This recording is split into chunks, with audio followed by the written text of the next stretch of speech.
Peace and welcome to the culture here on the Black Star Network. I'm your host, Farajii Muhammad. Thank you so much for tuning in and being a part of the conversation. Folks, happy Friday. We've got so many great conversations lined up for you today. First and foremost, let's talk about the latest around federal protections for gender equality, how both Republicans and Democrats are trying to figure out the best way forward as we talk about equality, especially as to how it impacts women. We'll have that conversation. Also, let's talk about what's going on with the state of educational curriculum, as College Board has announced earlier this week that they plan to make some revisions to the AP African American courses. Again, we'll talk about that and how the state of Florida, i.e. Governor Ron Desantis, will respond to the changes. We'll have that discussion. Later on, we'll check in with my guy Scotty of Off Script TV. We talk about the first night of the NFL draft and that historic Lamar Jackson deal. We'll have that discussion. And later on, I got something for you for Trends Post and Doing the Most. So stay with us. A lot to cover on today's edition of The Culture right here on the Black Star Network. Let's go. Woo!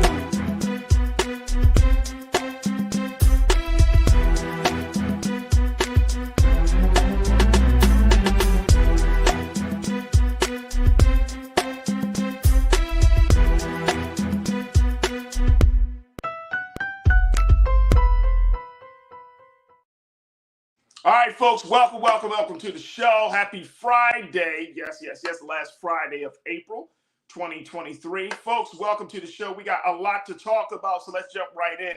First and foremost, I wanted to have a discussion around federal protections for gender equality. There is a lot of discussion about what is going to be the state of the women's movement around equality, around pay, around a whole lot of other issues. And it's still crazy, folks, that in 2023, we are still having discussions about making sure that women are protected by federal law across the board. All right, let me just share with you the latest around this situation, folks, because this seems to be an ongoing discussion. Then in a moment, we'll be checking in with Online Culture crew member Corinna Denise, who is an educator. She is also a college advisor. Get her take on the subject. All right, folks. So here's where we are. It's as the effort to revive the amendment giving women equal rights with men fails in the Senate, folks. This is the headline coming from the Griot. How Congress sent the amendment which guarantees men and women equal rights under law to the states back in 1972. Senate Republicans, they blocked a Democratic measure to revive the Equal Rights Amendment. And this is another blow, some would say, to the opportunity and to the movement of making sure that there is gender equality in this country. Now, the Democrats failed to win the necessary 60 votes, folks, to move forward with the resolution, which would have removed a 1982 deadline for state ratification and reopened the process to amend the Constitution. There was a 51-47 vote, included support from two Republicans, Maine Senators Susan Collins and Alaska Senator Lisa Murkowski, well short of the 10 GOP votes needed. Now, Senate Majority Leader Mr. Chuck Schumer, he put out there, and he's the Senate Majority Leader out of New York, that he put the resolution up for a vote this week. And that he said it is especially timely in the wake of the Supreme Court's decision last year to overturn Roe v. Wade and the constitutional right to an abortion. Women in America have far fewer rights today than they did even a year ago. Of course, President Biden said that this deal needs to get done, that there needs to be an update on this amendment. He put it out there through his White House press secretary. He said that he strongly supports extending the deadline and that it's long past time. The White House said that gender equality is not only a moral issue, the full participation of women and girls across all aspects of our society is essential to our economic prosperity, our health, and the health of our democracy. All right, let me bring in my sister Corinna Denise to give us her take on this subject matter. Corinna, good afternoon. Happy Friday. How are you? Good afternoon. Happy Friday. Peace, Farajii. Peace, crew. Peace, peace, peace. All right, let's talk about this. 2023, we're still trying to get some things done. It seems so weird, Corinna. I'm gonna have to say this, that we're actually living in a time where just about 51 years ago there was an amendment that was put on. There was an amendment to the Constitution about equal rights for women. And now we're at this point where we're having the conversation about making sure that there's a deadline to make sure that there's federal protection. What does that say about the state of where we are in this country? And more importantly, how does this situation affect the movement for women's rights and equity? Well, it greatly affects the movement for women's rights and equity, right? And we see Right. how all the rolling back of rights has been happening, most recently with the overturning of Roe v. Wade. And what we're seeing what's happening in all of these states with these draconian laws that Republicans want to implement. So I'm honestly not surprised that it failed in the Senate. We have to remember that that filibuster is still in place. So Senate Democrats, although they hold a very slim majority, there's very little that they can do to move forward. So, given that they want to take away our right to making decisions about our own bodies, it's not surprising that this legislation failed in the Senate. And even Senator Schumer, majority leader, said that he put it up for a vote, but it looks like he anticipated that it was going to fail. How do we actually get these Republicans on board? Like, I don't see there being any deals to be made. They are head set and focused on what they want to do, and they're not going to proceed and move forward with anything that the majority, slim majority, that the Democrats want to do. I also want to just add quickly to that point, to kind of tie this all in. I really think there's been a laser focus with who our presidential nominee is going to be in 2024. Our incumbent, who usually runs for reelection, made his announcement earlier this week. But I say all that to say that we also have to remember that we have to give the president a majority Democratic Senate and the House. So in order for legislation to actually get passed, that's important. If those three chambers do not align, then no matter who's in the White House, we're That's still true. not going to get the legislation that we need. But yeah, Farajii, this is not surprising. This is what they do. So, do you foresee that they're going to be able to get something done? The president is willing to move forward and have the conversation and be supportive. Do you foresee that happening um, anytime this year? I honestly do not foresee it happening anytime this year. What deal can they possibly make to get them on board? They have blocked everything else. And really, right now, let's be honest. Again, the House Democrats lost their majority, unfortunately, even though they were the ones actually passing the legislation that we wanted. And then Senate Democrats hold a very slim majority. So the only thing the Senate could really do right now is perhaps work on the judiciary with, appointments of judges. And we see that's even being held up right now with Senator Dianne Feinstein, who's out. She's ill, refuses to resign. And now you see GOP support of her, holding her place because they want to obstruct any judicial appointments that President Biden has. So I don't see them moving forward with this legislation either. They're in agreement with the overturning of abortion rights in this country. Why would they want us to have equal rights with men? So our rights as women are drastically under attack right now. Yeah. I don't want to sound like Demi Downer, but just looking at the past history and the experience, I'm not optimistic. I don't want to be pessimistic, but that's something we need to work on. We need to increase the Senate majority so that we can actually get legislation passed. Absolutely, absolutely. I want to go to Chris Big. Chris, you posted something on our chat, and folks, you can join us in a conversation on YouTube, Facebook, as we're streaming live on Black Star Network and Amazon News. Chris, you posted something which I think will have a significant impact to this conversation. And Corinne, I want to get your take on it. Chris said, gender still hasn't been legally defined, so how can laws be made? There is a very, very contentious conversation in this country about what is gender now, right? It used to be, quote unquote, man and woman. But now, of course, people have changed. They have self-identified. In some states, there are alternative classifications for what it means for gender. So folks that say it is a social construct that needs to be uprooted. So I think Chris is bringing up something very, very important. Gender has yet to be fully defined, legally defined. So how can laws be made? What's your take on that?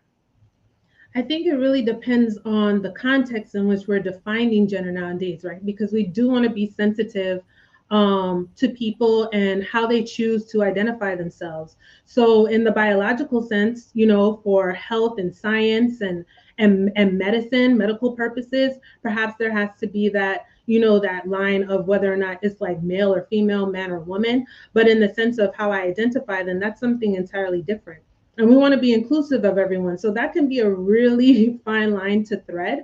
I have to be honest, I'm still trying to sort out and figure that out, because you want to be sensitive and include everyone. And, you don't want to exclude anyone as far as that's going. But yeah, I think that's also going to lead to some issues, because that's something else that the GOP are highly against, as far as including our transgender community and folks that identify as something that maybe they were initially born with. So that's going to be very, difficult. It's going to be huge. We got about 30 seconds. What's your take on, where you see black women in this whole situation? Should black women lawmakers step in? We have our quote unquote revolutionary lawmakers, Representative Ayanna Pressley. We got, all types of black women in Congress. Where do you see black women fitting into this real quick, Corinna? Well, I think black women always fit in, right? I think we're always at the front of issues, kind of like taking the lead, raising awareness and attention to what's going on. So I expect them to be there in the trenches. I wouldn't expect them to be anywhere else, but definitely, we are accustomed to kind of taking the lead in these matters, and we need to have more women of all colors, all races joining in that one big loud voice to get our point across and to get the legislation that we need and demand. Absolutely. All right, folks, we got to take a quick pause. We will definitely keep our eyes on that situation. But we got to take a quick pause. When we come forward, let's shift gears a little bit. Let's talk about something that Corinna is passionate about, which is education, and more importantly, the state of the curriculum coming from College Board. I'm going to share with you what the institution has to say about their take on African American history and how one state is planning to revolt. I bet you know which state that is, folks. I know you know which state that is. Let's have that conversation up next. Stay with us. It's The Culture here on the Black Star Network.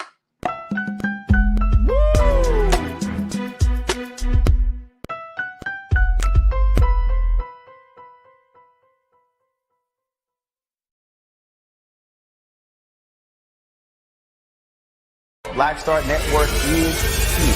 Oh, no punch! I'm real revolutionary right now. Thank you for being the voice of Black America. All momentum we have now, we have to keep this going. The video looks phenomenal. See, there's a difference between Black Star Network and black-owned media and something like CNN. You can't be black-owned media and be scared. It's time to be smart. Bring your eyeballs home. You dig? When you talk about blackness and what happens in black culture, we're about covering these things that matter to us, speaking to our issues and concerns. This is a genuine people-powered movement. There's a lot of stuff that we're not getting. You get it, and you spread the word. We wish to plead our own cause. Too long have others spoken for us. We cannot tell our own story if we can't pay for it. This is about covering us. Invest in black-owned media. Your dollars matter. We don't have to keep asking them to cover our stuff. So please support us in what we do, folks. We want to hit 2,000 people, $50 this month, raise $100,000. We're behind 100,000, so we want to hit that. Your money makes this possible. Checks and money orders go to P.O. Box 57196, Washington, D.C. 20037-0196. The Cash App is $RM Unfiltered. PayPal is R Martin Unfiltered. Venmo is RM Unfiltered. Zelle is roland@rolandsmartin.com.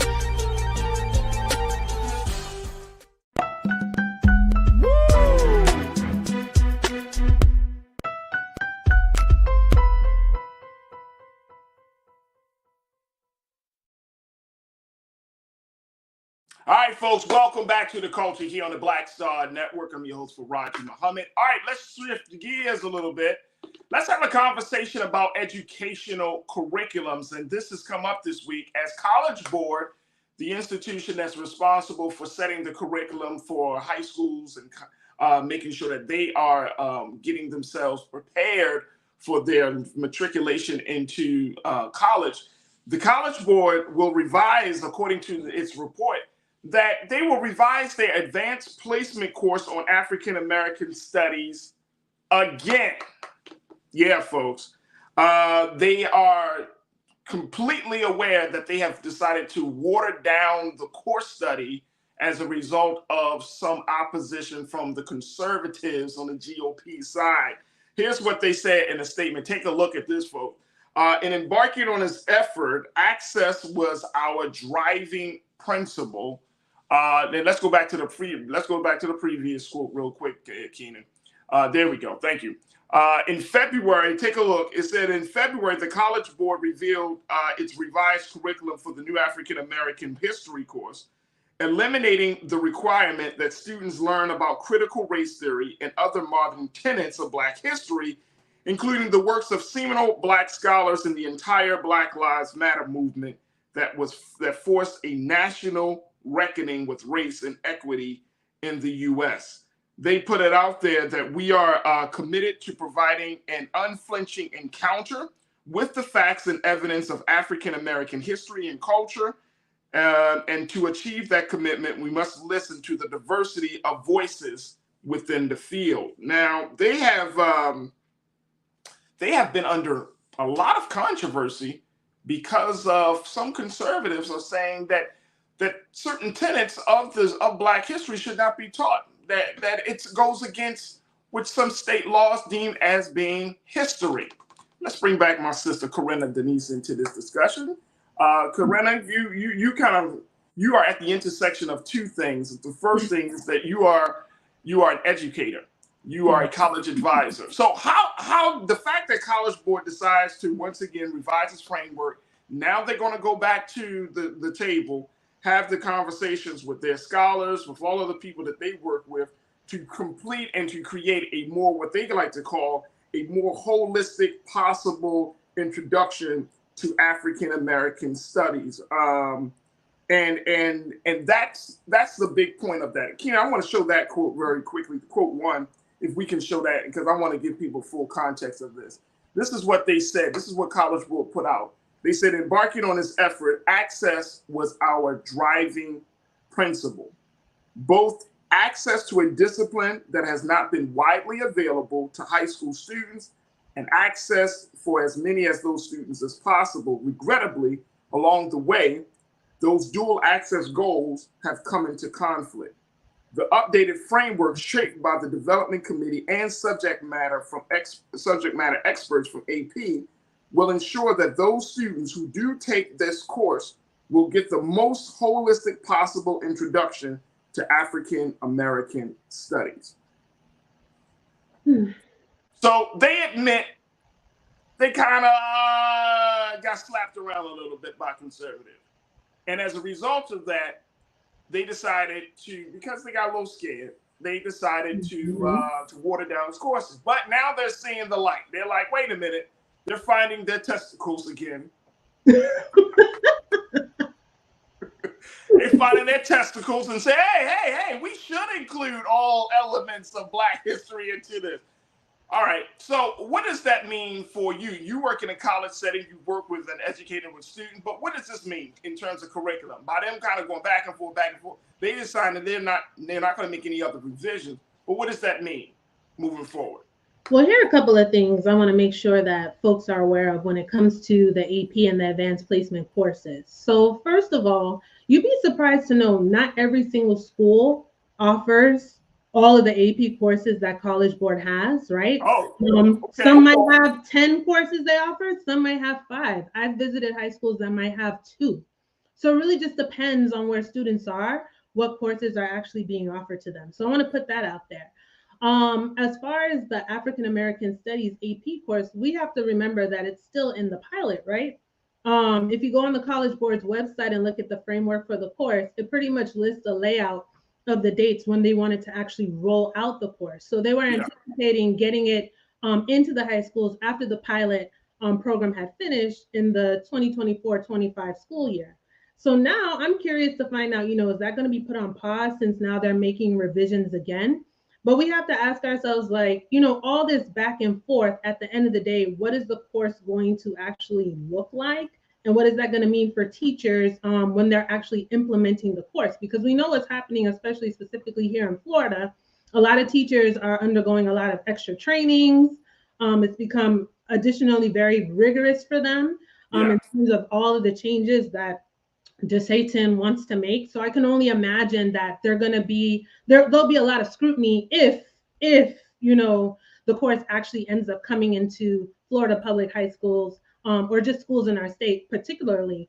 But here's the thing too. While we're getting this introductory African American Studies course, Farajii, aside from all the back and forth with the governor and all of these optics and political theater that he's trying to play, I do think it's important for us to remember that, while your kids could be learning this in school, there are going to still be some loopholes. I mean, we have to be honest here, even with just our history as a people. And I think that's where parents and the village that it takes to raise our children steps in and kind of fills in the blanks. So even if all was well and good, I think in some retrospect, we still have to be doing that. I am glad to hear that College Board is kind of refocusing, but it's still kind of just be like, still kind of shaky, like all this back and forth. What is the final product going to look like? And I would imagine there's also some influence from a lot of elites behind the scenes. Money talks, a lot of people, connections, networking, power, like, hey, you need to do this. So I could imagine there's a lot of pressure, and they're trying to probably find like that medium to make both sides happy. So I really just don't know how this is gonna actually play out as far as this course. But just all this back and forth with it is really denying students an opportunity, not only to potentially take that exam at the end of the year to get college credit. For most schools, you need like a 3 or higher on the exam, but also just to have college level coursework as a high school student that also prepares you for the rigor once you enter college and what to expect. It kind of helps students have a much easier transition. So there's a lot of benefits out of taking an AP course aside from just receiving the credit as well. Absolutely. Tiana, you checked in, sis. You said the board shouldn't have yielded to the Republicans without making a full assessment of all the materials. Yeah, I mean, I think so. And Corinne, I think you would agree with that as well, right? Mm-hmm. Absolutely. Yeah, absolutely. Yeah. I think it's interesting that College Board is supposed to prepare the next generation of young people to become proficient students, especially in the college space. And it's so political, and it speaks volumes about, again, where we are in this country, where a lot of this stuff is so political. You put just enough political pressure on the situation, and then it becomes this other thing, right? It becomes like this acquiescence and all of that stuff. And folks, I do not understand, and I can't wait until the day where we fully realize that political leadership works for us, not us working for them. That's the part I'm waiting for, Corinna. Yeah. To your point, one of the first things I learned when I started working in public schools back in 2008 is that education pretty much is political. Everything revolves around politics. And what I mean by that is basically how they operate within the means of a school, how they go about doing things. It's very, very much a political process.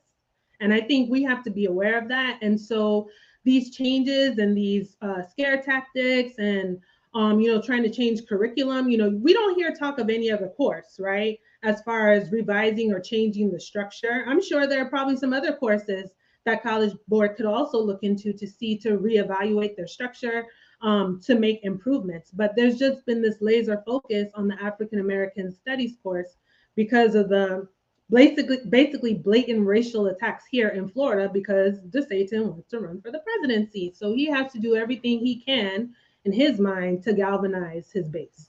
Absolutely. Folks, we want you to join us in the conversation. Make sure you post your comments on Facebook, on YouTube, and let's continue to have this conversation. Look, we got to take a quick pause. When we come forward, I'm going to share with you the other side, because your favorite governor, as you have affectionately called him, DeSantis, Ron DeSantis has now pushed back on this with this announcement coming out this week.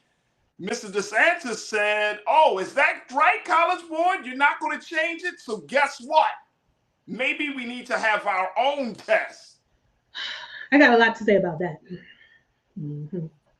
So we'll talk about how the state of Florida, black folks, if you're down in Florida, y'all need to listen. The state of Florida is ready to remove itself from the College Board network and to create its own test where Black history in its totality may not be taught. We'll have that conversation, and more importantly, the impact that will make on you, your children, and the culture. Stay with us. That discussion is up next on The Culture here on the Black Star Network.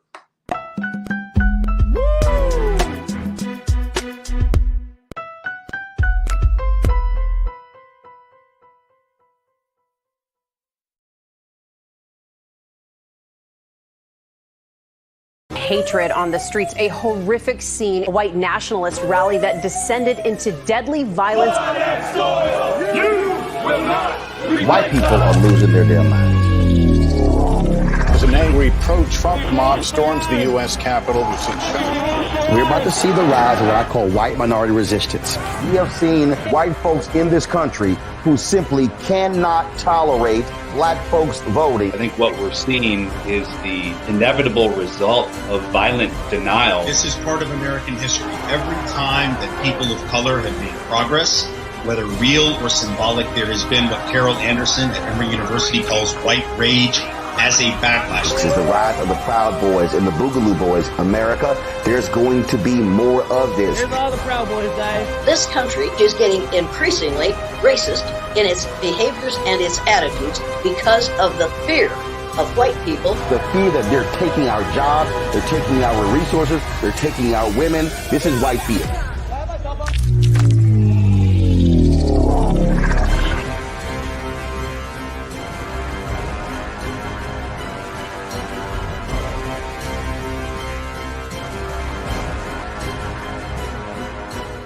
Black Star Network is here. Oh, no punch! I'm real revolutionary right now. Thank you for being the voice of Black America. All momentum we have now, we have to keep this going. The video looks phenomenal. See, this difference between Black Star Network and black-owned media and something like CNN. You can't be black-owned media and be scared. It's time to be smart. Bring your eyeballs home. You dig?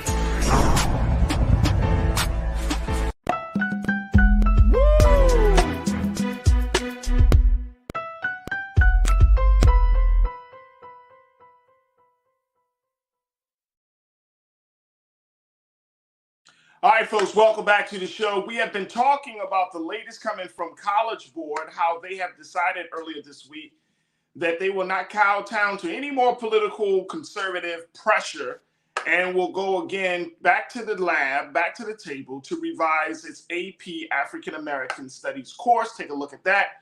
And how they said that they will include certain elements of the course that conservatives deem to be inappropriate or just not good.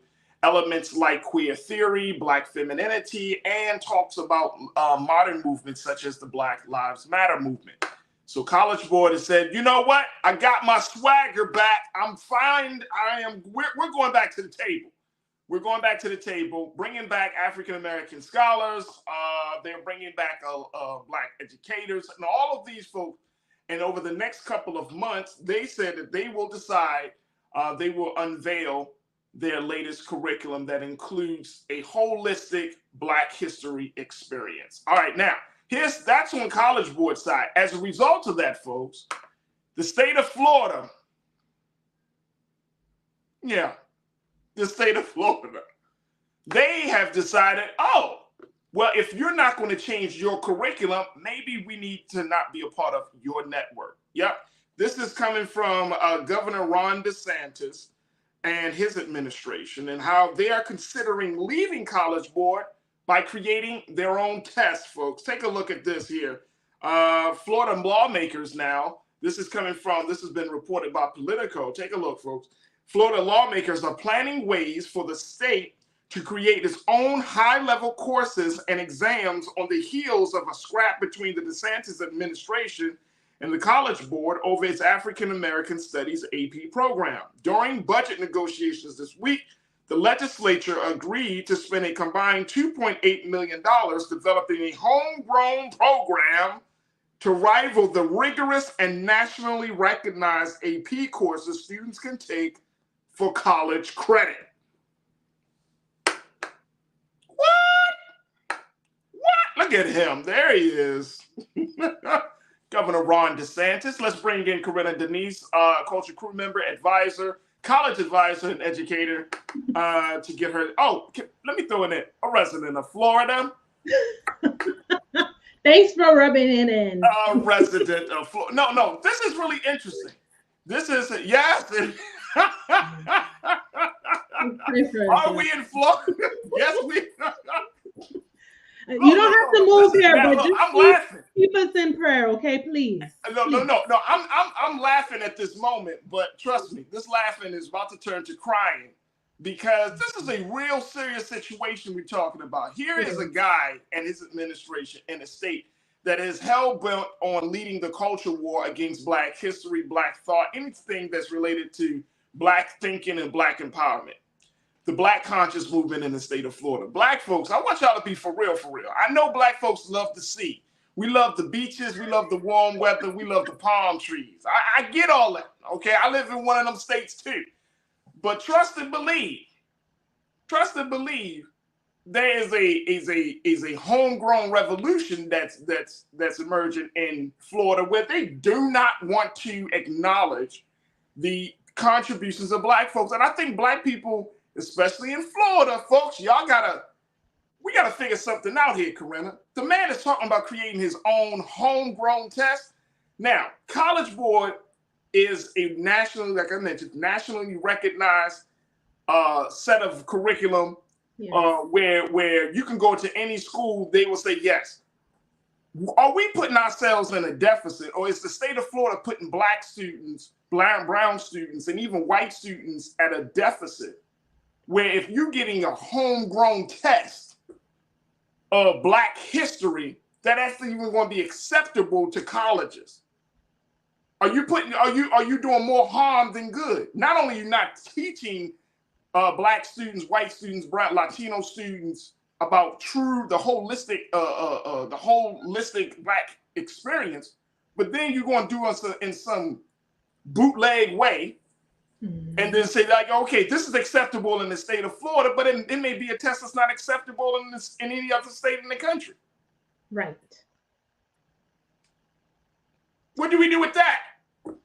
So where do I begin? So here are a little bit of like FYIs. I think it's important for our audience to know about the College Board, right? I think most people are familiar with College Board administering, of course, like the AP courses and the AP exams, advanced placement. That's what AP stands for. And then also the SAT, the Scholastic Aptitude Tests, which many colleges all around the country, and we have over about 5,300 colleges in the whole United States, okay, that accepts SAT scores. It's a college entrance exam to see if students are college ready in English, reading, math, and sometimes science, depending on what test they're taking.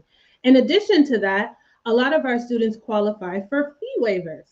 A lot of our students who are either in a free or reduced lunch program, that's usually the main qualification. And College Board actually provides up to 2 fee waivers to take 2 SAT exams at no charge. And in addition to that, they provide fee waivers for students and their college applications, right? We know college applications can be very expensive. Now, some schools do a courtesy of waiving the fee, but some schools charge like maybe $50 for even an application.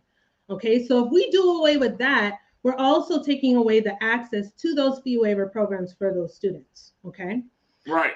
Additionally, the exam, particularly that Desantis is looking into replacing and eliminating the SAT, and there's even talk of eliminating the ACT, which I don't even know why that comes into play because they're an entirely separate organization from the College Board, okay?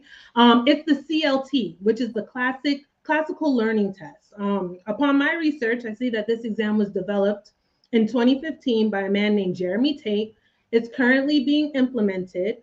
Only 200 colleges, okay, 200 colleges out of the 5,300 plus that are in the entire country are currently accepting those scores. So if this was being presented as an alternative method, which is, according to the founder, is why he created the exam, an alternative method to the SAT or ACT for students to send those scores to colleges, the 200 that accept them, then I can see. But this definitely cannot be a replacement, Farajii. Florida has 12 public state universities, right?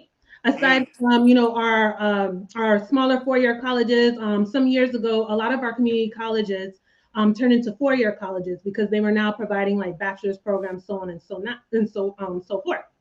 So basically, my point is, with the classical learning test, it kind of limits students to just those 200 colleges. We're not even being inclusive of our own in Florida. So I'm wondering, what is the plan, especially that this GOP majority legislature has? Are they going to barter and make a deal with our public universities to accept the CLT? Okay. And then what about, a lot of students are applying for like merit-based scholarships. A lot of schools automatically consider students for those awards, and SAT plays a very big factor. Some students might apply, they get accepted with the scores they have, but a lot of times they like to retest. They're still in the admission cycle, so they can be reconsidered for maybe a merit-based scholarship they're trying to achieve. My last point I want to make, why this would be very detrimental, is there is an additional financial aid application called the CSS profile provided by the College Board. Now, I know a lot of us are probably familiar with FAFSA, the free application for student aid. But with the CSS profile, a lot of highly selective colleges around the country use that additional aid application. It looks more in depth as opposed to the FAFSA to really assess a student's financial need in its entirety, right? So that the school can provide additional aid and scholarships. Back to my point earlier about the fee waivers. A student who has received a fee waiver to take the SAT also gets their fee waived for the CSS profile. So if a student wants to go somewhere in the Northeast region, right, that school potentially may not accept the CLT scores. They'll have to come out of pocket for a CSS profile. So this can be very detrimental. These tests are costly. I'm not reading anywhere where the district is actually willing to pay. And there was a misquote in that political article about this concerning Desantis, saying that the state already pays for like the SAT and ACT for kids. And no, they do not. A majority of our kids are eligible for the fee waivers because a lot of them have free or reduced lunch. But we do have a great number of students who are paying for those tests out of pocket. So CLT might provide some fee waivers to take the exam, but I don't see anywhere on the website right now, Farajii, where they're going to provide any financial assistance for, financial aid applications, college application fees, which can be really expensive. So this is not good for Florida. No, this is not good at all. I'm so happy that you are a part of this discussion to break it down for us the way you did, to give us some context on this. Very quickly, Willie, you checked it in and said, being a resident here in Florida, we must take note and make sure none of them get back into office once the children suffer not being able to leave the state to go to college. Change will come. Change will come. I'm with you on that one, Brother Willie. Absolutely. McCole, you checked in. You said the Florida governor needs to remember that adult students and their families pay money to go to college. He needs to stop with the shenanigans. People may start to leave the state of Florida for college. That's real. That's very, very real. And I see that possibly happening. Look, it's a culture war that Desantis is waging here, folks. Yes. It's a culture war. And again, y'all heard me say this before, but I'm going to drive this point home. Look, if we're going to move into these Confederate states, if we're going to work in these places, we have to become more politically involved. Because some of these places are, I mean, you said it earlier, Corinna, you talked about how draconian some of these laws are and their policies are. Like, you can't just move into a place and then not get involved or not at least be informed of what's going on, because all of these decisions, state decisions, play a much greater role in a lot of these cases, especially when you talk about education, than federal government decisions. It's the state that dictates what colleges and what they can and cannot cover in their curriculums. It's the state, folks. All right, let me go to let me take one more before we take our next pause. Someone talked about him versus the mouse. Oh, Tiana, you said DeSantis' arms are too damn short. He's fighting with Disney and the College Board. He going look. You know what? He's fighting a $1 billion mouse. Yes. And you know what's so crazy? It's like he spends time to retaliate. I haven't really seen that. I hate to compare them with Donald Trump, right? It's kind of like Trump is like, I don't give a damn. I passed this and this is what it is. You can complain all you want. But DeSantis, he's so whiny. Like he wants everyone to like what he does. And if you refute, it's like, I'm gonna get you. So it's like he's expending energy to like retaliate, right? Which in turn is just gonna hurt us.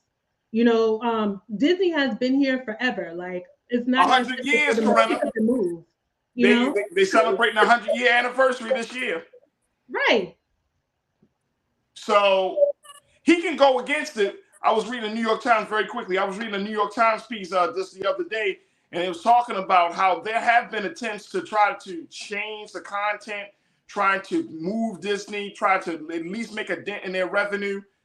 Never worked. Mm-hmm. Disney is just one of those companies where if you're going against Disney, good luck. Have a lot of money, because guess what? You're not making a dent. That's how much of a cultural institution as well as a business Disney has become over these past 100 years. And so it's going to be interesting to see that. Folks, I got to take another pause. When we come forward, more conversation about Governor DeSantis' efforts and against College Board and so much more. Stay with us. It's The Culture here on the Black Star Network.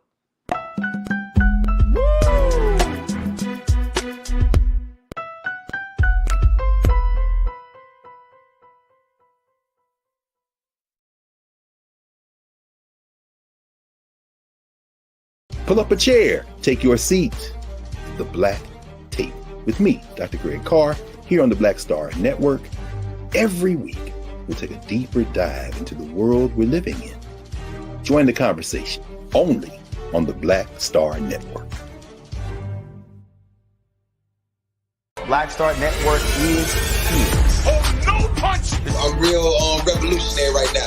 Thank you for being the voice of Black America. All momentum we have now, we have to keep this going. The video looks phenomenal. See, there's a difference between Black Star Network and black-owned media and something like CNN. You can't be black-owned media and be scared. It's time to be smart. Bring your eyeballs home. You dig?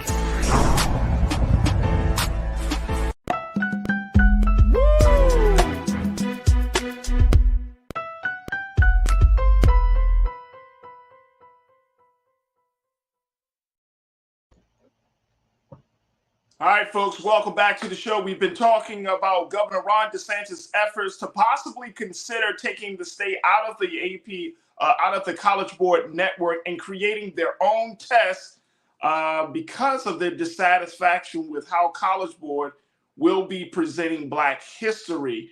The governor has been at war with College Board for a few months now.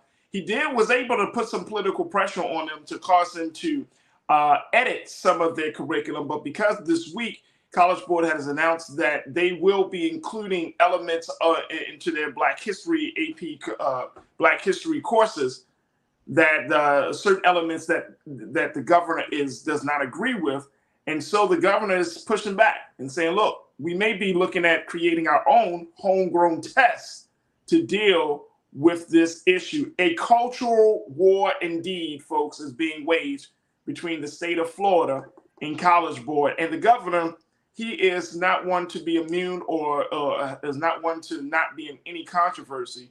So we will see how the situation goes. Very quickly, I want to bring Corinna back in because Janelle checked in and said, this info that Corinna has provided is important, and lily white political consultants are skilled at putting stuff on TV and sending out mail that won't get into the weeds for our future, like Queen Corinna Denise just did. Absolutely.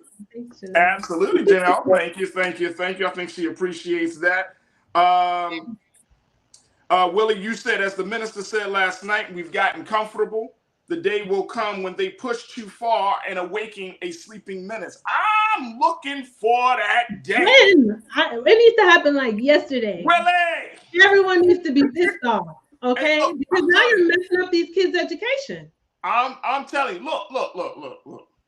Let's keep it a buck, right? As they say, let's keep it a rack. Let's keep it however you want to say it. When they start messing with our children's education, is this not what's the word I'm going to look for, Corinna? Is this not drawing a line in the sand? I mean, seriously, when we start thinking about, imagine if other states were to follow the lead of what Ron DeSantis and his administration in Florida is doing. Imagine that happens in Georgia. Imagine if that happens in Louisiana. Imagine that happens in Texas, right? Places that Black folks are residing in. Again, I shared this with y'all before. 56%, nearly 60% of Black people in this country live in the Confederate States, live in the South. So imagine that. If other states say, you know what, we're going to start creating our own tests. Look, let me tell y'all, the moment that these states start to break away from national programs, national networks, we are going down a slippery slope in this country where we're going to see more type of in-state fighting. Yeah. Or states that may be going against its own federal structure. And Farajii, if I may, I just want to add on a little bit more history about what's going on here in Florida, particularly to our testing. So some years ago, back in around, I believe it was like 1998, I was in 8th grade at the time, Florida came up with a test called the FCAT. That was the Florida Comprehensive Assessment Test. And it's what students starting in grades 3rd through 10th grade would take each and every year. When you took it in 10th grade, that would be a determining factor as to whether or not you successfully completed high school, right? In addition to all of your other coursework and whatnot. The FCAT was such a fail. I remember being in 8th grade and we were like, we're in pre-algebra and there's trigonometry on here, stuff that we didn't even learn. Moving forward, it was such an issue with this exam. Teachers with PhDs were taking it, failing the science section. It was a mess. So many students were failing the exam. So many discrepancies with this test. And my high school class of 2002, we were actually the last class that was allowed to sit for what's called the high school competency test here in Florida. They were getting ready to phase it out and replace it with FCAT altogether. I failed my FCAT at the time, like so many of my other friends, and we passed HSCT with flying colors. Fast forward to 2008, now I'm working in Broward County Public Schools. The requirements for the FCAT were significantly lower. So I would have passed my FCAT with those standards, right? So they had to do all these things to kind of manipulate the test. Then they started bringing in the SAT and the ACT as a substitute. Well, you're not passing FCAT, take this test, you can pass. But the students are taking the test, they're passing to get their diploma, but then they're still not college ready to get into school. So I really have some discrepancies with Florida creating their own tests just from that historical standpoint, Farajii. Yeah. As far as that historical background. So when DeSantis is touting these homegrown tests, it's like, what does that really look like? And yes, to your point, states could definitely follow suit. We have seen the pattern where one state is doing something, then the next one is following. It seems like last year, Texas was setting the blueprint. Now this year, 2023, the Florida, we've become ground zero for the blueprint. Like who's going to be next, right? And it's just this perpetual cycle. So I say all that to say with testing here in Florida, as an educator who's worked here in Florida public schools, you know, I do raise a lot of red flags and concerns just based on past experiences. FCAT has phased out since 2014 and has been replaced by some other standardized testing.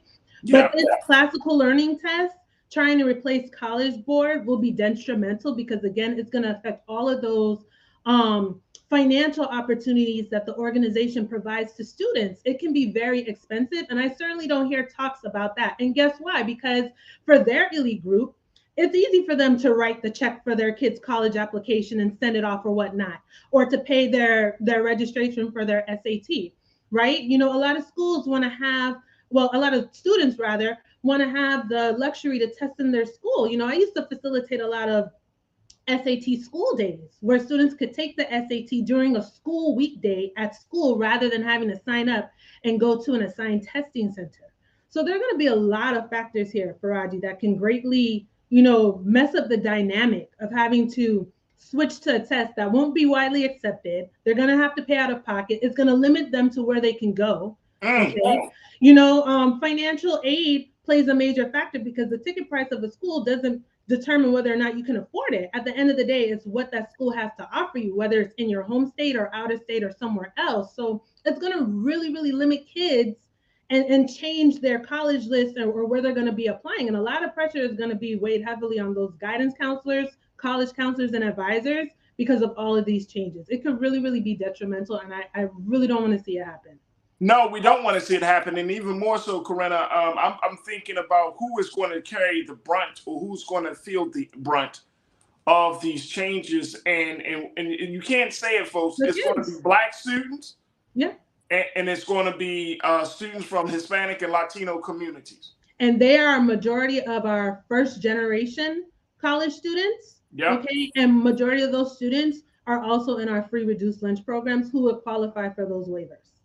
And guess what? Same thing here in LA, when you have a huge number of Latino, Hispanic students, right, in the public school systems. So we're looking at a situation, folks, and when we talk about structural racism or systemic racism, this is exactly what I'm talking about. This is exactly what's being spoken of. The fact that you can put certain things in place where it doesn't look like racism on the outside. It's like, oh, we're changing the test.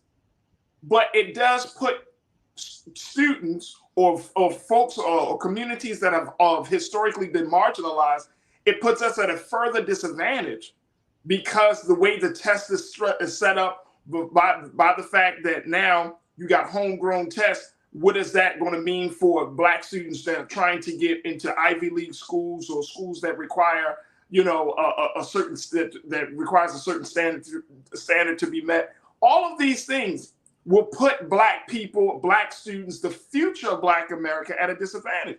Now, people might jump and say, "Oh man, that's like, you know, you're moving too fast, too far." Not really, not really, because it only starts with one thing, a simple thing like this, and then a domino effect creates where you start creating another system of oppression for Black and brown students. All right, Corinna, we got 30 seconds. What's your take? And I was just going to add to that, Farajii, that yes, our students are going to be the ones who are affected most. And this is why they're okay with moving forward with these kinds of things, right? Because even though it might affect a few of their kind, they're willing to make that sacrifice for what they deem to be the greater good. And we would be the ones who are going to be most adversely affected if these changes go through. So this is not good in any way, shape, or form. It provides so many limitations to our students.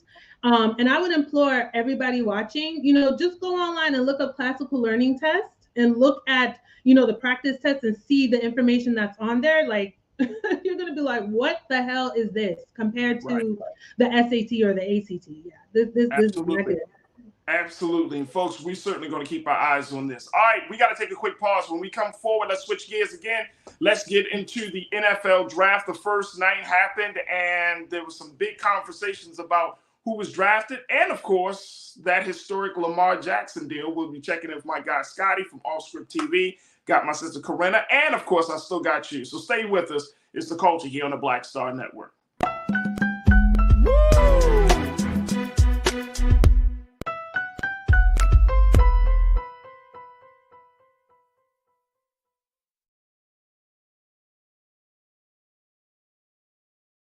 Pull up a chair, take your seat.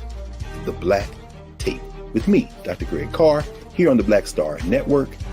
Every week, we'll take a deeper dive into the world we're living in. Join the conversation only on the Black Star Network. Black Star Network is here. Oh, no punch! I'm real revolutionary right now. Thank you for being the voice of Black America. All momentum we have now, we have to keep this going. The video looks phenomenal. See, there's a difference between Black Star Network and Black-owned media and something like CNN. You can't be Black-owned media and be scared. It's time to be smart. Bring your eyeballs home. You dig?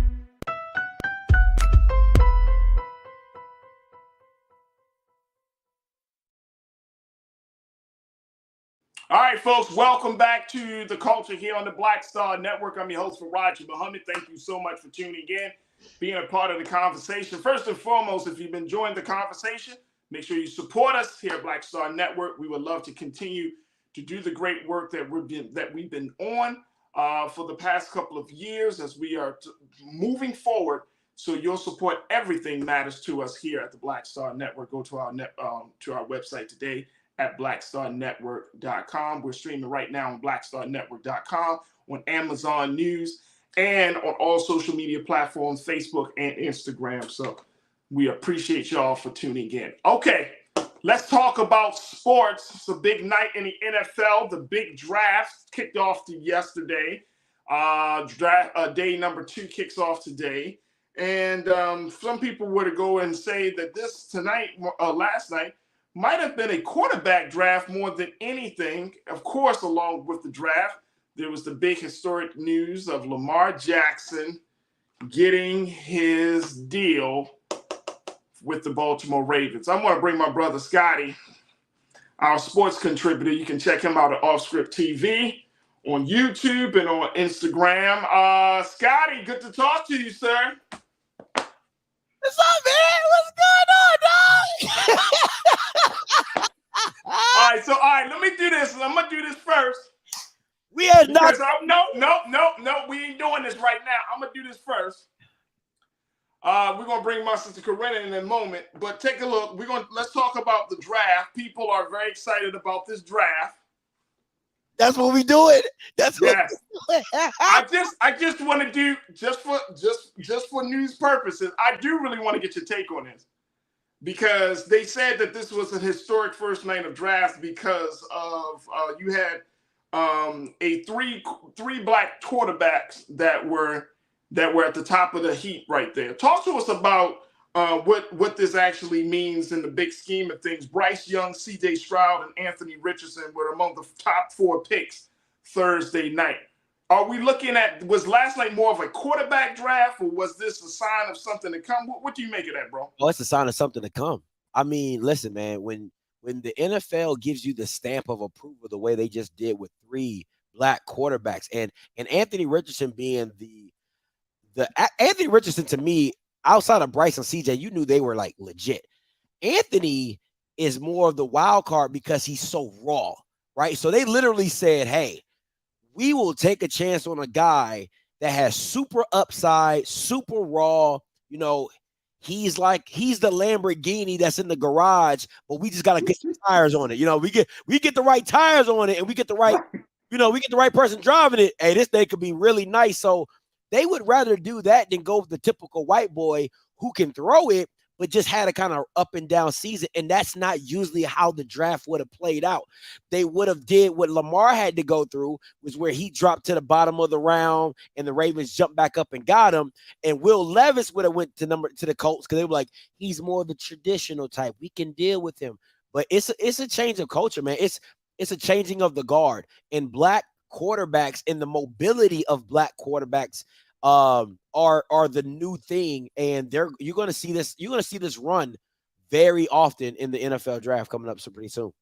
So this is and for those who may not be aware of, Scotty, like when you're talking about draft, this is just simply meaning that these college guys, they get the opportunity, the teams vie for them to come on.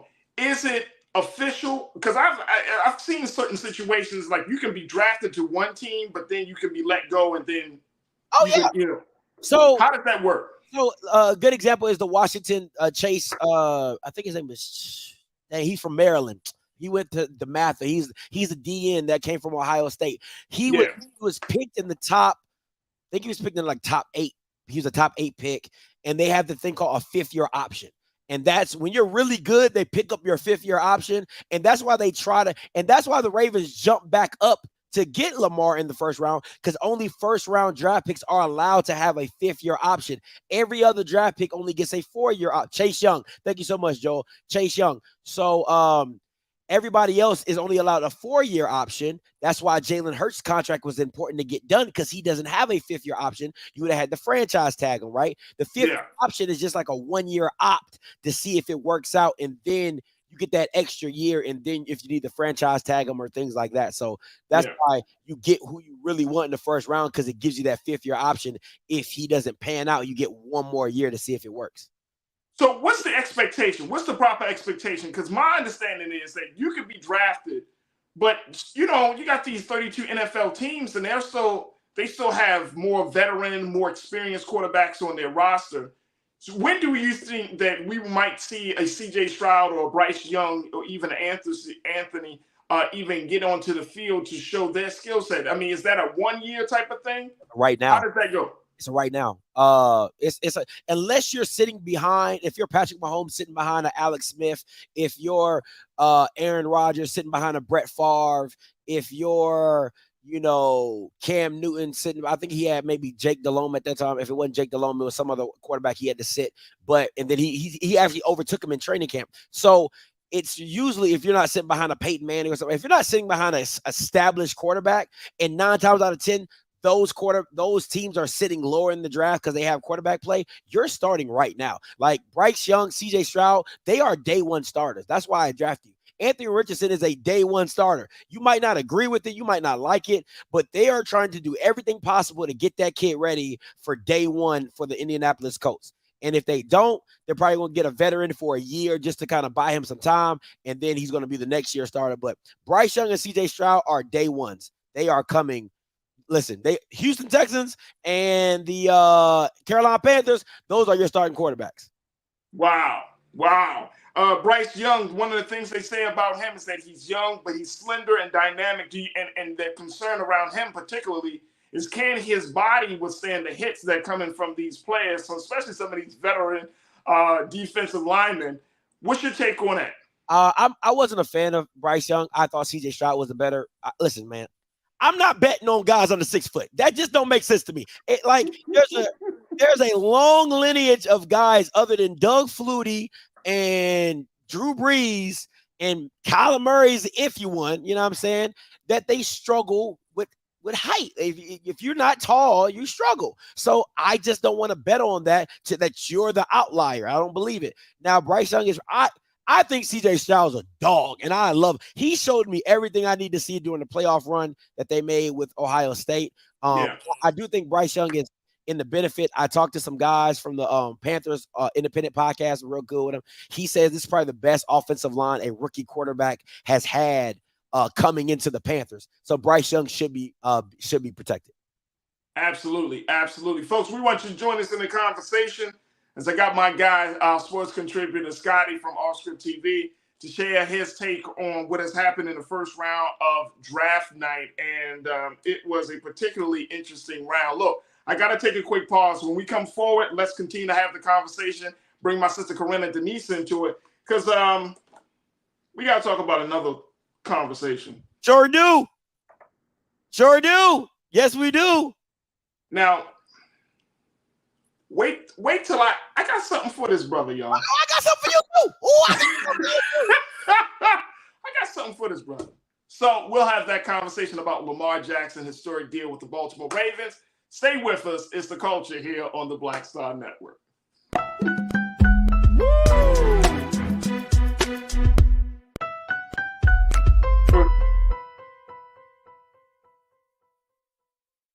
Lamar Jackson. Hi, I'm Dr. Jackie Hood Martin, and I have a question for you. Ever feel as if your life is teetering and the weight and pressure of the world is consistently on your shoulders? Well, let me tell you, living a balanced life isn't easy. Join me each Tuesday on Black Star Network for A Balanced Life with Dr. Jackie. We'll laugh together, cry together, pull ourselves together, and cheer each other on. So join me for new shows each Tuesday on Black Star Network, A Balanced Life with Dr. Jackie.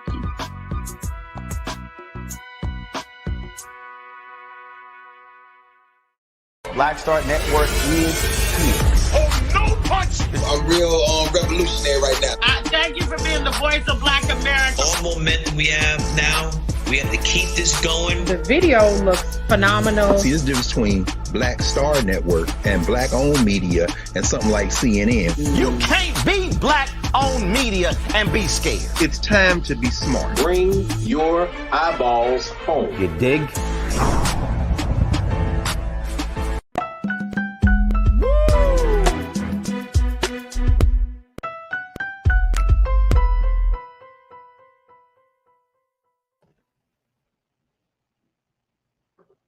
All right, folks, welcome back to The Culture here on the Black Star Network. Now, many people have been wondering what's going on with the Lamar Jackson controversy. And Lamar Jackson, it was revealed that he has finally was able to broker a deal, a 5-year, $260 million deal, where it was $185 million guaranteed.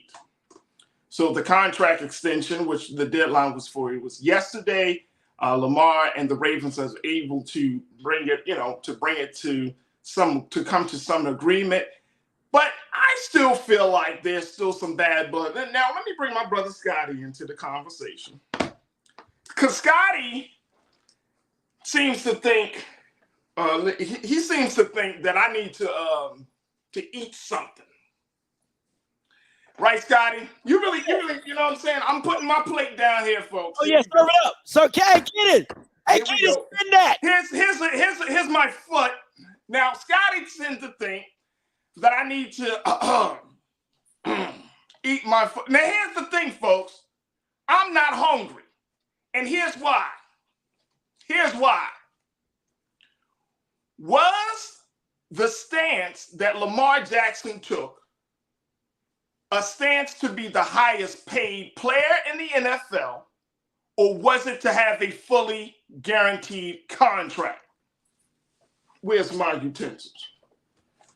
Scotty, can you help me to answer that question? Was he trying to be the highest paid player in the NFL, or did he want a fully guaranteed contract that he did not get? Can you spin that for me, Keenan? Can you let the tape roll, please?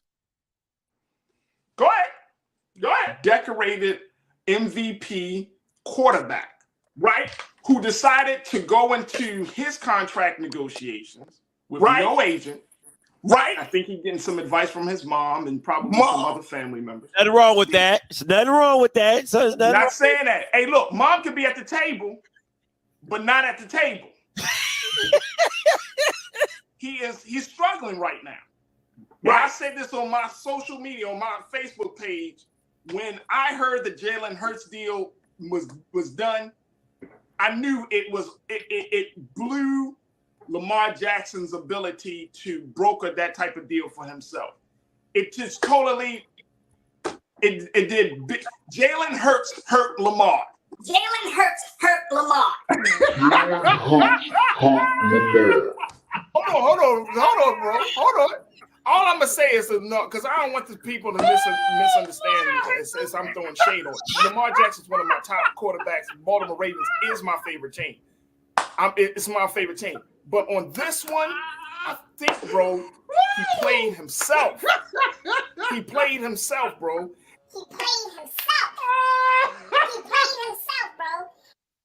He played himself. He played himself. Yes, it was. Hey, first thing, I don't like you colluding with my team. You colluded with my team. We're going to deal with that offline. You colluded with my team to bring my words back into play. See, I need the audience to understand. See, a lot of people, and I know you have a lot of regulars. I know you got a lot of regulars, but see, but sometimes you have so many shows they can't recall everything. Hey, look, let me tell you something. No. I stick by my stance. Now, look, I find the conversation, Scotty, was never about whether he was going to get a contract. Let me ask you this question: didn't the Ravens offer him something nice prior to the beginning of last season? It was nice. It wasn't what it is now, but it was nice. And no, it was what, 250, 175, if I believe the numbers. And then I saw Ian Rappaport and a couple of other NFL insiders say that the 175 is actually worth close to 200 million guaranteed. Is that fact? I believe so. Okay. He got 185. He got $10 million more on the guaranteed side, $10 million more on the overall deal. But that was never the question. The question was fully guaranteed. If he wanted Deshaun Watson's money, he's $45 million short of a $230 million take. That was my only thing. It was not about him not getting paid. People, oh man, you're talking about us not getting paid. No, but that wasn't his stance. His stance was, I want fully guaranteed. The Ravens, he had to come to a compromise, right? He had to come to a compromise because what, Scotty? He didn't have no other team offers.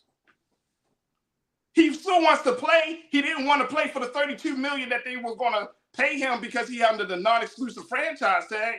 So he went back to the table and he compromised. Now, the Ravens paid him because why? How many picks they got in this year's draft? I'm not a Ravens fan, so I don't care. I think they got up to 5 picks. That ain't got nothing to do with Lamar Jackson. But continue. No, but my point is they didn't want to look for another quarterback, bro. Okay. That's all I'm saying. Like, we talking about guaranteed money. I think his guaranteed money stance was not accomplished. I don't think he accomplished that goal. That's just me. Y'all crew, y'all tell me, Scotty, you got the platform. You colluded with my team to create that video. So go ahead, brother. So this is how I see it, because it's an old song said, "Let me count the ways. Let me count the L's." Okay, let me just count the L's. One, you said his mama should not have been doing the deal, and reports are showing that he gave his mama the agent fee, which was $7.8 million. Shout out to mama. We just gonna do that one. That's all. Okay, all right. You should give mommy a 7.8. She took your ass to the games when you were a little boy. I'll let you know. You said mama shouldn't be at the door. I said mama shouldn't be at the table, but not at the table. But did I? Because I cut it close. You said the lawyer and the agent need to be close. I cut that off, but I can always go back and I got the clips. Okay, so that's number one. Number two, I will agree with you. I think the guaranteed he had to come off that mountain.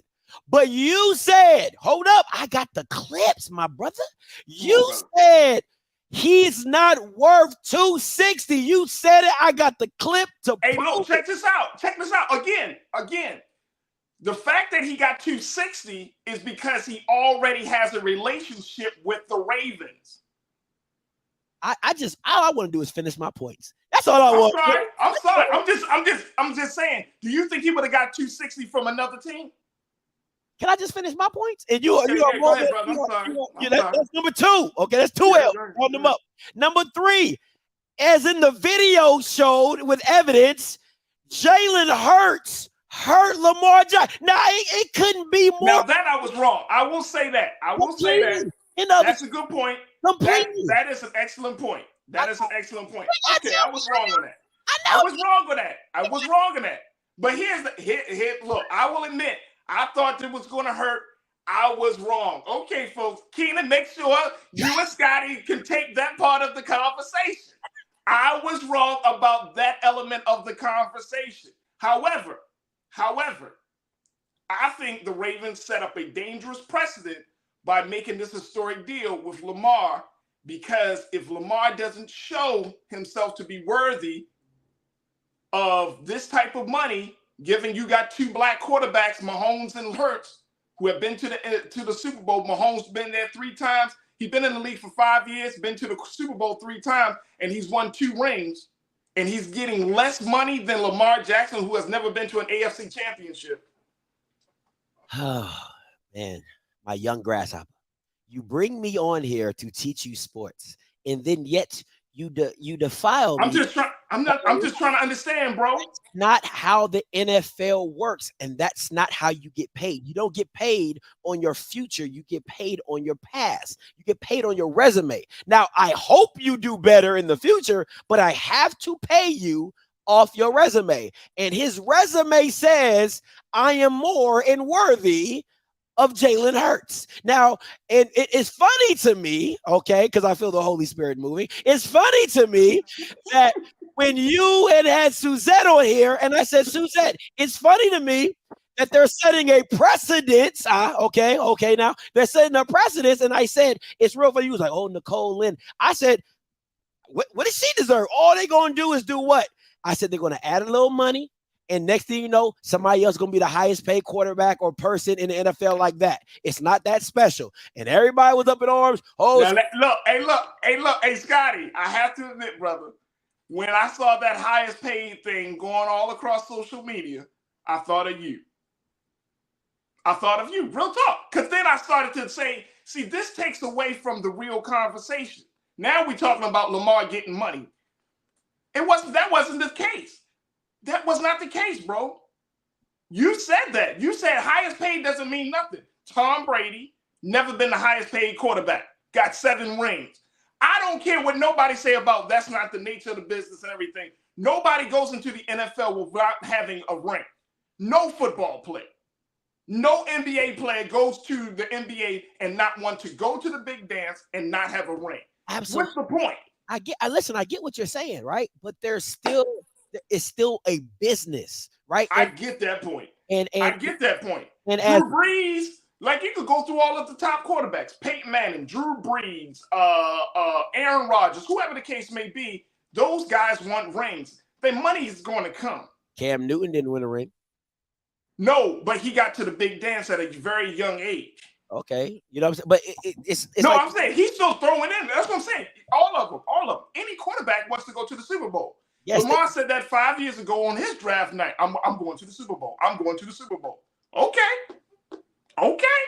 I'm just saying there's a lot of good quarterbacks or great, good, however you want to dictate it. Now, are you in the upper echelon? Absolutely not. But at the end of the day, this is still a business, and you have to pay for my value. You have to pay for what I've done for you. Because I love what Giannis said after he lost. He said, it's not a success and failure. He said, sports is learning lessons as it grows. He said, when every year, if you don't get a promotion at your job, do you consider that a failure? He said, no, you live and learn and you move forward. That's how somebody has to win and somebody has to lose. That's just how it goes. You know what I'm saying? So for me, all I was saying from the beginning is his resume dictated him getting top dollar money. That's what I've been saying from now. If you made it guaranteed or not, that's the compromise. But he was going to get paid, and you kept saying he played himself. I'd say no. I kept saying I don't think he should get paid top dollar, not more than with the 2 quarterbacks. That's my personal opinion. I don't think he should get paid to that. But because, as you mentioned, this is a business, and I keep that in my mind, you're going to, if you can get paid top dollar, and even though you may not have the same resume as other quarterbacks or other people in your profession, if you can negotiate it, by all means, negotiate it. Let me but talk. Now you got to prove and you got to justify the big payment.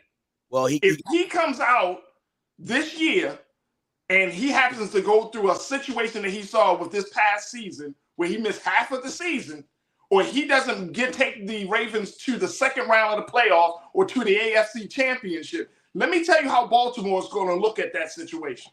Man, we paid that man all that money and he lost.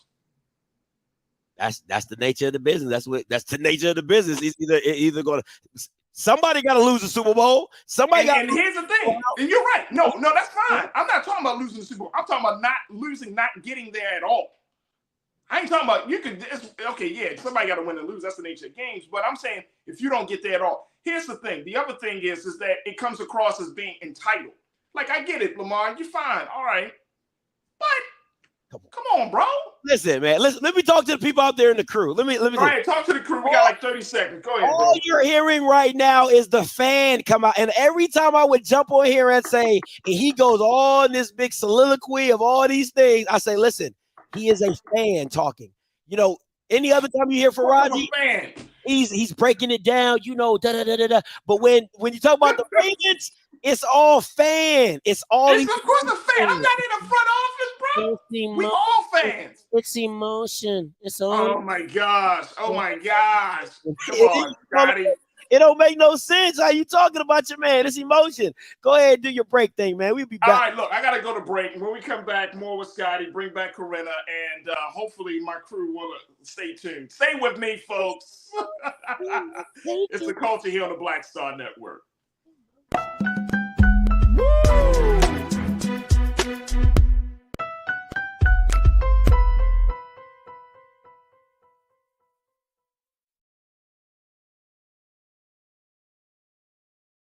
Folks, Black Star Network is here. Oh, no punches! I'm real revolutionary right now. Support this man, Black Media. He makes sure that our stories are told. Thank you for being the voice of Black America, Roland. Hey, Black, I love y'all. All momentum we have now We have to keep this going. The video looks phenomenal. See, this difference between Black Star Network and black-owned media and something like CNN. You can't be black-owned media and be scared. It's time to be smart. Bring your eyeballs home. You dig? Pull up a chair. Take your seat. The Black Tape with me, Dr. Greg Carr, here on the Black Star Network. Every week, we'll take a deeper dive into the world we're living in. Join the conversation only on the Black Star Network. Hi, I'm Dr. Jackie Hood Martin, and I have a question for you. Ever feel as if your life is teetering and the weight and pressure of the world is consistently on your shoulders? Well, let me tell you, living a balanced life isn't easy. Join me each Tuesday on Black Star Network for A Balanced Life with Dr. Jackie. We're all impacted by the culture, whether we know it or not. From politics to music and entertainment, it's a huge part of our lives, and we're going to talk about it every day right here on The Culture with me, Farajii Muhammad, only on the Black Star Network.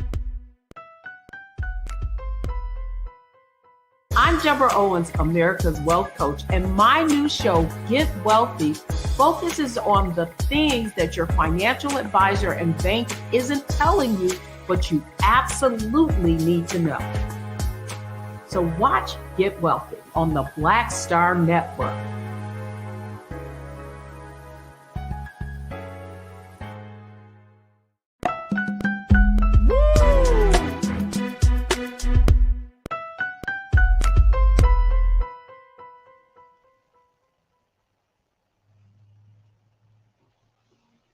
All right, folks, welcome back to the show. Got my guy, Scotty from Off Script TV. Got my sister, Corinna Denise, who's been laughing hysterically at the antics of Scotty and him going behind my back to my production team to make me look terrible on my own show. It was your clip.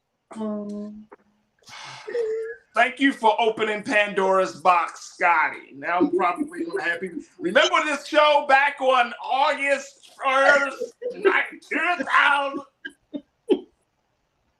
All to prove. Very entertaining. Oh my gosh, Corinna. I don't want to talk to Scotty right now. Oh. I guess it's a foul on the play. It's a foul, hold up flag on the play. Y'all colluded. That's how I'm going to see it for the rest of the season. Y'all colluded. You and Scotty.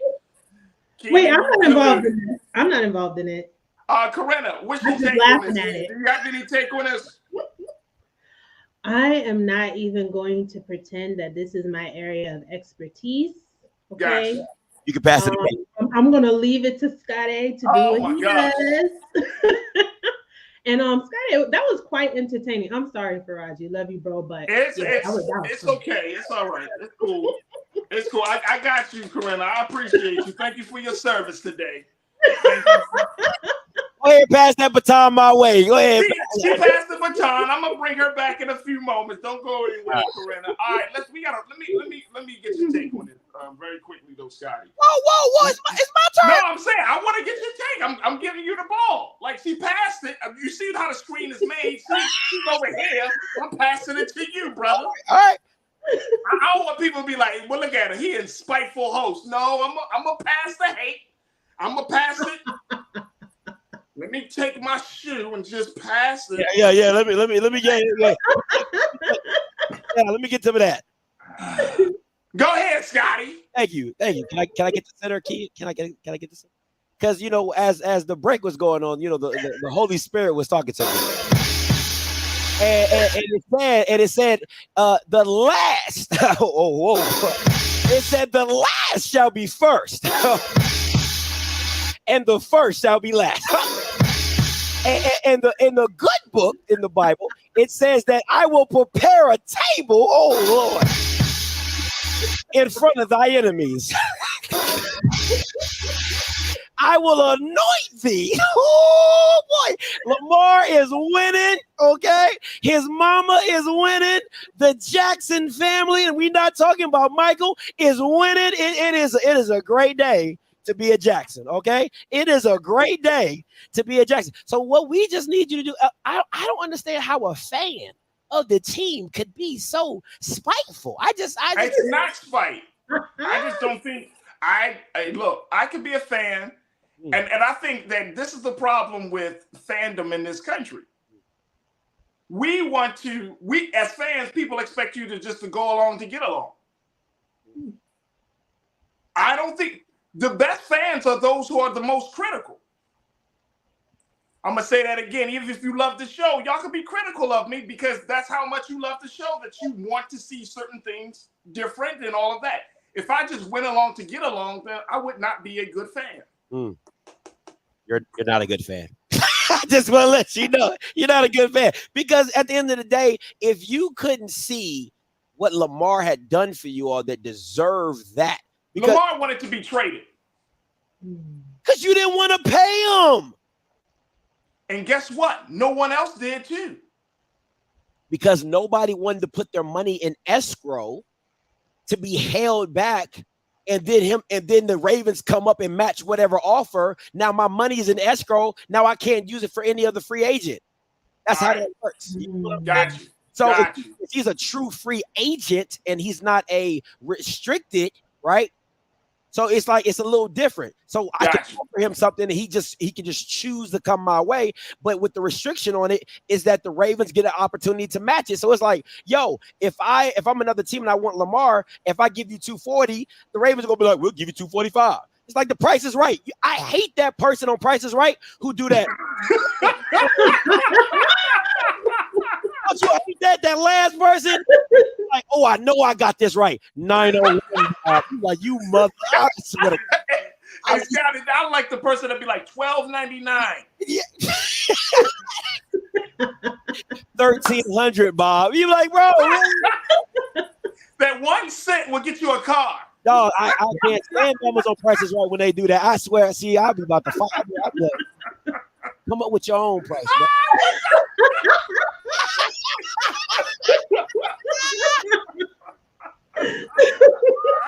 Yeah. That was fast. That was fast. You're killing me today, buddy. You're killing me. Hey, no, but all right. So check this out. Here's the final point on this, very quickly, real talk, Scotty. Because there was a piece I was reading about earlier this morning. They said that this is setting the precedence. We had the conversation about the no agent thing, and even you, if y'all go back to that show, even Scotty admitted that, going to the table with certain people around you, you know what I'm saying, will get you a little bit further along in your situation. My concern is, what is the big lesson that we need to kind of take from now that we're at this part of the process? Like, should we be hyping up the fact that Lamar had no agent? Like, for real. Like, I know he got his mom. He's going to pay her the fee and the whole nine. But I'm saying, like, for the next generation of black athletes, C.J. Young, Bryce, C.J. Stroud and Bryce Young, these guys need to have agents because you're still going into a very contentious thing about your future, your worth, your value. How does that fit in now that even though he was able to get this massive deal, I still feel a little concerned that protecting the interests of future black athletes may be left in the hands of the wrong person. I think I would say this. I would say two things can be true. I would agree with you that you would have to be I'd be like, listen, everything ain't for everybody. Okay. Lamar had a lot of leverage and he is a quarterback in a quarterback driven league. He can do that. If you're a second string D tackle, I think you might want to get yourself an agent. That's just me personally, right? But at the same time, when you say put yourself in interest, there's a lot of white agents that are doing players wrong. There's a lot of right. It's having the right team, right? If that is your mom, if that is your uncle, if that's what you feel is the right team for you, yeah, then that be your team. So at the end of the day, I would just say get the right team for you. If that's an agent, if that's a lawyer, if that's a publicist, do what's in the best interest of you. If you feel like you can trust your parents and you can trust your mom, because I'm telling you right now, if my mama's in that room, I'm walking away with 260. Okay, my mama's like that. You know what I'm saying? It ain't no lawyer. It ain't no lawyer better than my mama. Okay, so I'm gonna just keep it a buck. Everybody's mama ain't made like that. You know what I'm saying? Everybody's mama ain't like that. So Right. you know what I'm saying? So it's just, I just think you gotta know your team and know the right team and put the right people around you. And I think that's for these young athletes, these young men. That's the most important thing, is having the right people around you, having the right team. All right, the final point on this before we go to our next pause. How does Lamar Jackson go back into that locker room? There's so much bad blood between the Ravens and all that happened over these past couple of months around the situation. His backup quarterback, Tyler Huntley, just signed for $2.5 million. You know how he goes back in the locker room? Must be the money. That boy coming in there nice. Must be. Hey, Corinna, I try to set this man up for a very deep advisory moment. And he's gonna tell me he's gonna play must see the money. Come on, it must be the money. You know, listen, if you watch any NFL player, the number one rule in the locker room is we don't talk about anybody's money. Because it's all business. He broke that rule. No. What I'm saying is that you don't judge anybody for wanting to go get what they feel they're worth, because that's their money. Now, you coming back and doing your job, that's completely different than you going to get your money. Once you get your money, come back and do your job. They're going to judge him as the quarterback of the Baltimore Ravens. And if you don't think Odell wanted Lamar over Tyler Huntley, you are fooling yourself. Of course not. I get that point. I'm just saying that his O-line and all of the rest of the team and all of the offense, the folks are going to be like, yo, this was crazy. It was contentious. Do you think that they will gel together, be able to get back on the same page, forget, all right, all that has happened, move on, get yourself set and ready for the season? I don't know how his relationship will be with the coaching staff. I'll tell you that. But with the players, I think the players are going to be all for Lamar, because at the end of the day, they know what kind of work ethic. They know who Lamar is when he's on the field. They know who he is when he's in the weight room and everything like that, and being the leader of that team. So I don't think the locker room is a problem. How he, man, if you were just in negotiation with somebody that was like, you ain't worth that, you gonna look at him like, all right, you was just talking about me like I wasn't worth, you know what I'm saying? But all right, I'm gonna do this, you know what I'm saying? But I heard what you said. Right. So with the coaching staff, I think there might be a little all right. You know what I'm saying? Yeah. The players are gonna be fine because they know who Lamar is at the core. Scotty, my guy, always a pleasure. Check him out on Off Script TV. Thanks for entertaining us today, Scotty. That was great. That's what I do. You know what I'm saying? Hey, that boy got Get It is on it. Come on. Hey. That boy on it today. Look at Faraji's face. You first got my production team. Then you want to take my contributor? I'm still here. It was funny. You better, you know what, Corinne? I think the best thing you should do is kind of just get up on your sports skills and join Off Script TV. All right, Scotty, I appreciate you. My brother, where can we find you, Scotty? How can people see all of your shenanigans? You can come to YouTube Off Script, where we do this every day, all day, twice on Sundays. You know what I'm saying? You might get baptized. You might get a little word. You might get a little jokey joke. You know what I'm saying? Your boy is what y'all know about hey, whoa. Super. We in here. We live. It's Friday. I ain't got no job. I ain't got nothing to do. I might not have a job after this show either. All right, I appreciate you, Scotty. Talk to me. Talk to you soon, brother. All right, folks, we got to take a quick pause. When we come back, Trends, Post, and Doing the Most. Stay with us. It's The Culture here on the Black Star Network. Woo!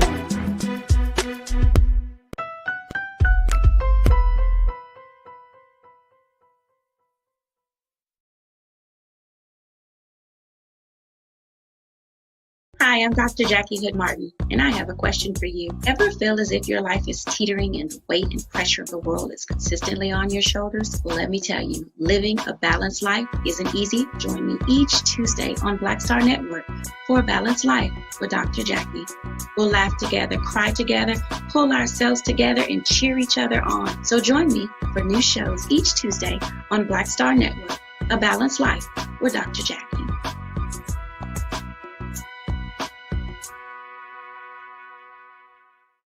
Black Star Network is here. Oh, no punch! I'm real revolutionary right now. Thank you for being the voice of Black America. All momentum we have now, we have to keep this going. The video looks phenomenal. See, there's a difference between Black Star Network and black-owned media and something like CNN. You can't be black-owned media and be scared. It's time to be smart. Bring your eyeballs home. You dig?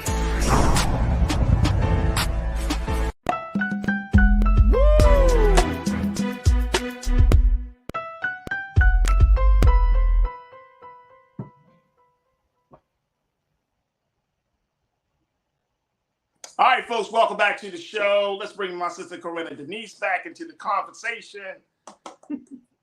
I hope you're not too upset with me. Right? It's time now for Trends Post and Doing the Most.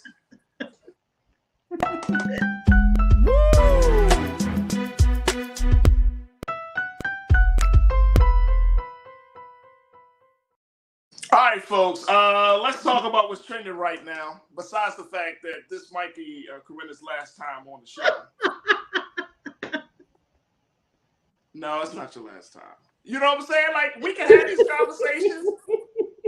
I can admit when I was like, all right, okay. I wish I had that sports expertise to back you up, but, you know, that's just not my forte. That's not my thing. Right. No, it's all good. It's all good. I give you a little humble pie. You know what I'm saying? As a man, Corinna, as a man, you got to admit, you know what I'm saying? When your analysis may not be always on point. Okay. That's all right. You just get the loud pitch voice. That's okay. Acknowledgement is the first step. Exactly. All right, let's move on, Corinna. Let's talk about something that people are talking about, which is the fact that Red Table Talks that has been hosted by Jada Pinkett Smith, her daughter, and her mom has now been officially canceled, and they are actually looking for a new platform. Folks, if you did not know this, this is something that it comes out this week as the company of the parent company Meta, who runs Facebook, has decided to nix its original unscripted programming across the board. So it's not just Red Table Talks that has been canceled. There have been a host of other Facebook Watch shows that have been canceled. And instead, they are gearing towards a more virtual reality programming, which I don't know what that means, Corinna. I'm not sure if they're going to have us watching some, metaverse type shows. I don't know. But Red Table Talk has been a cultural phenomenon on the show, groundbreaking, multi-generational, has had a lot of big conversations. We've actually referenced Red Table Talk a few times on this show. But this is an interesting turn of events. Of course, we know that because of the success of the show, and I don't know how many people are still watching. Do you watch it? Have you watched it lately? I used to watch Red Table Talk, earlier, but I haven't watched in a while. I'm really on Facebook, so I haven't watched in a long time. So this was very surprising. I mean, I feel like this week alone, the news has been crazy. Something super big and crazy. Super big and crazy. Also, the other shows that are canceled. Steve Harvey. I did not know this. Steve Harvey actually has a show. Steve Harvey had a show. Yeah, he had a show called Steve Harvey, Steve on Watch. Nicole Byers says her show, loosely exactly Nicole. And Shaquille O'Neal's Big Chicken Shack. And what about didn't Farajii have a show on Facebook Watch? Farajii P. Henson, didn't she have a show on Facebook Watch? I don't know. I don't know. Here's all I'm gonna say. Let's throw it out there, Corinna. If Jada Pinkett Smith decided, this is my rolling. Jada, if you want to come to Black Star Network to have your platform of a show. I was thinking that, but I guess I was thinking that actually. That call, right? You know what? Bring the shop to Black Star. This makes me think what Roland always says, right? The architect of this platform we're streaming on right now, Black-owned media matters. And it's just like, the show is just like kaput, right? I haven't watched in some time, but I mean, I did like the concept of the show. I think she even won some awards for Red Table Talk.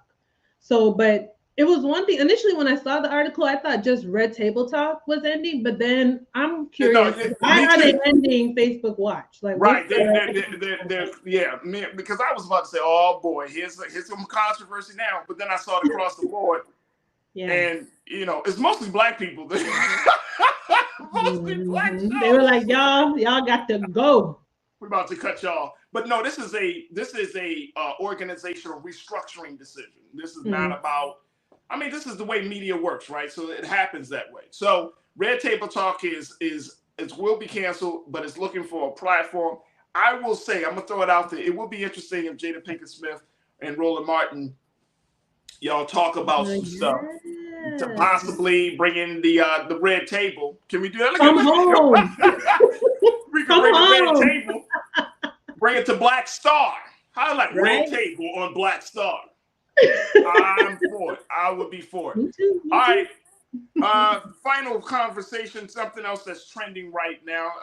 And Corinne, I think you will appreciate this. Literal black excellence, folks. If you have not heard, well, of course, we talked a little bit about the great Pele, who is the soccer star who had passed away earlier this year. According to the new report, his name has been added to the Brazilian dictionary, which now means incomparable and unique.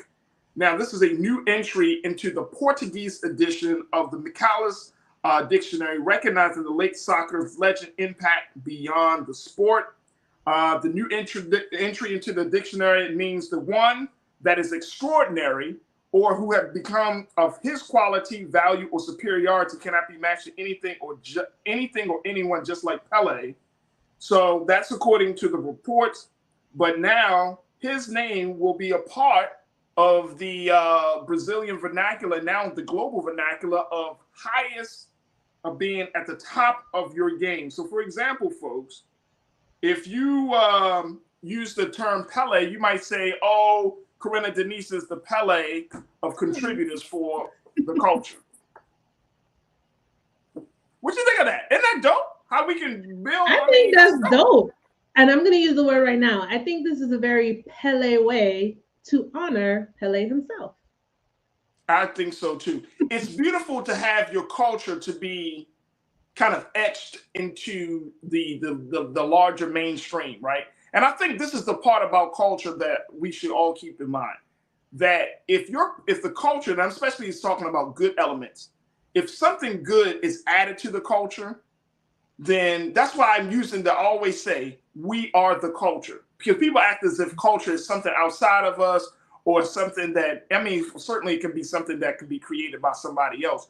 But if we want to see the culture a certain way, then we have to be that certain way. Right. We cultivate it. We create it. We shape it. We form it. Right. So I am all for adding certain names. And Pele, of course, of the great work he did on the field and off the field, and just the type of person he is. It is a beautiful, beautiful thing to have him, to his name to be represented as to be incomparable, unique, of highest quality. I mean, that's a great name. I was always told that a good name is better than gold, Corinna. So this means a lot to the culture.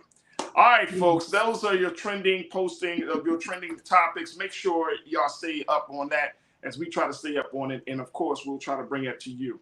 Corinna, I appreciate you. It's Friday. I hope you have a great weekend. But I thank you. You did an excellent job in sharing so much great information with us this afternoon. Thank you. So I My appreciate pleasure. it. Is there anything that you want to bring to our attention before we close out for the week?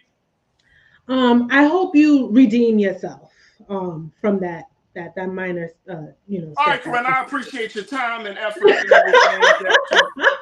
But have a great weekend. Love you guys. Peace, crew. I appreciate you. Thank you, Corinna Denise, who is an educator, college advisor, and one of our great online culture crew members. Corinna, thank you so much for being so good for the culture. Thank you, Farajii. Absolutely. All right, folks, that's going to do it for us. I thank all of you. Thank my team. I thank my team for colluding against me to make me look silly in front of my audience. I appreciate that. Thank you, King Keenan. I appreciate that.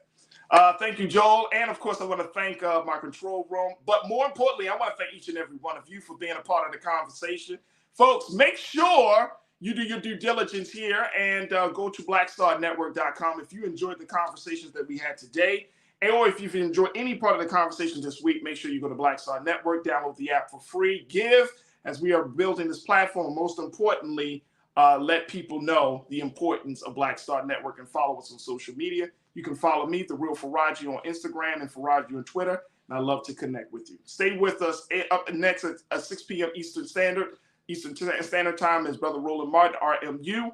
As always, never be afraid to challenge what's wrong, stand for what's right while being yourself in the process. God willing, we'll talk to him on Monday for another exciting edition of The Culture right here on the Black Star Network. Peace.